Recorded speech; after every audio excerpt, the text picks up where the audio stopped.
Hello, everybody. I forgot to read this during devotions. This is 1000 Bible Facts. So, this goes along with devotions that's being uploaded right now for Tuesday, August 15th, 2023. But it's listed as Jehovah is speaking.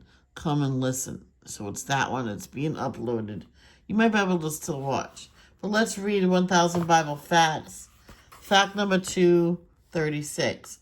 During the early Iron Age, 1150 to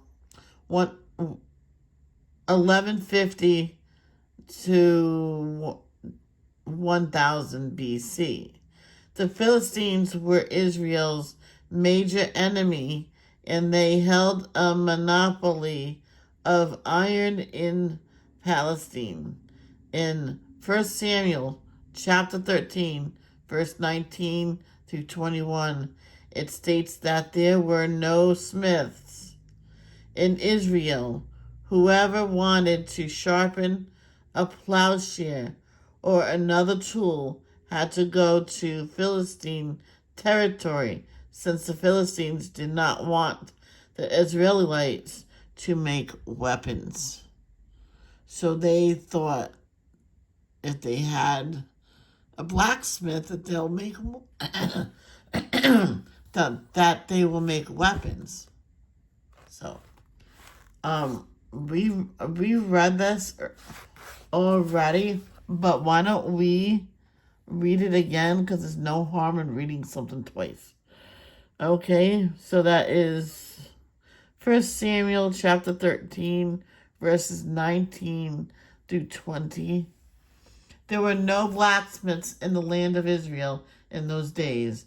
The Philistines wouldn't allow them for fear they would make swords and spears for the Hebrews. So whenever the Israelites needed to sharpen their plowshares, picks, axe, or sickles, they had to take them to the Philistine blacksmith. The charges were as followed: a quarter for an ounce of silver for sharpening a plowshare or a pick, and an eighth of an ounce for sharpening an axe or making the point of an ox goad. So I'm just going to press play and we can just listen to this. Chapter 13. Continued War with Philistia.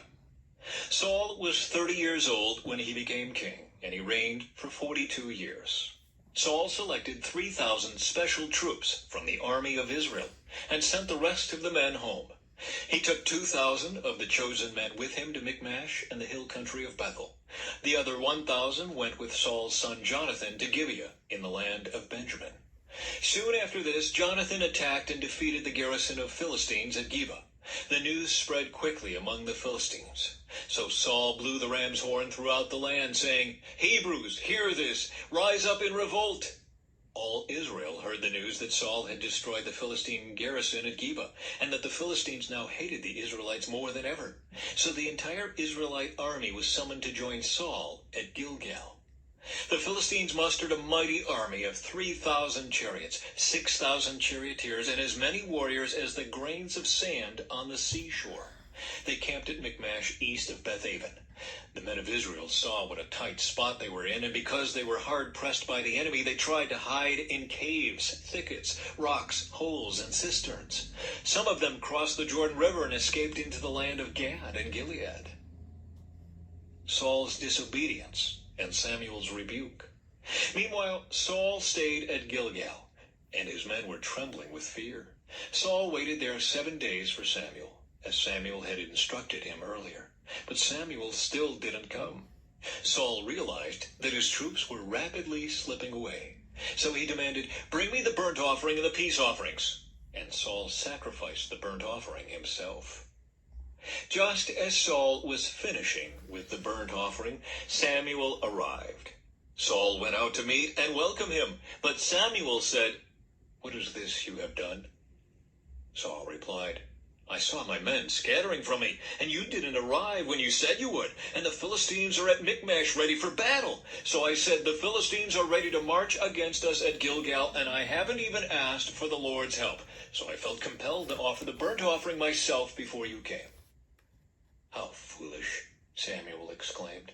You have not kept the command the Lord your God gave you. Had you kept it, the Lord would have established your kingdom over Israel forever. But now your kingdom must end, for the Lord has sought out a man after his own heart. The Lord has already appointed him to be the leader of his people, because you have not kept the Lord's command. Israel's military disadvantage. Samuel then left Gilgal and went on his way, but the rest of the troops went with Saul to meet the army. They went up from Gilgal to Gibeah in the land of Benjamin. When Saul counted the men who were still with him, he found only 600 were left. Saul and Jonathan and the troops with them were staying at Geba in the land of Benjamin. The Philistines set up their camp at Michmash.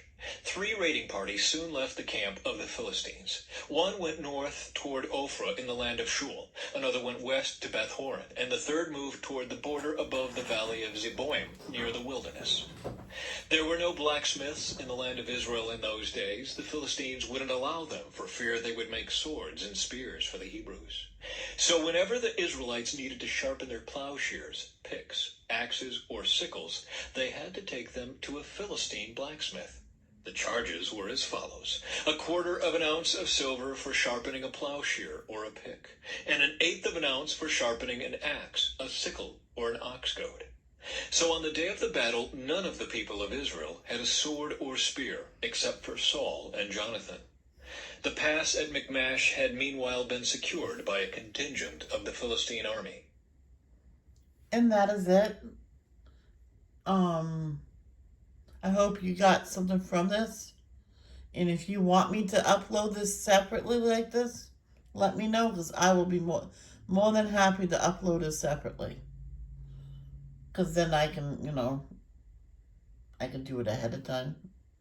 Like before I go to bed and have it scheduled at a certain time. So, I love you guys. Love, don't judge. Peace out.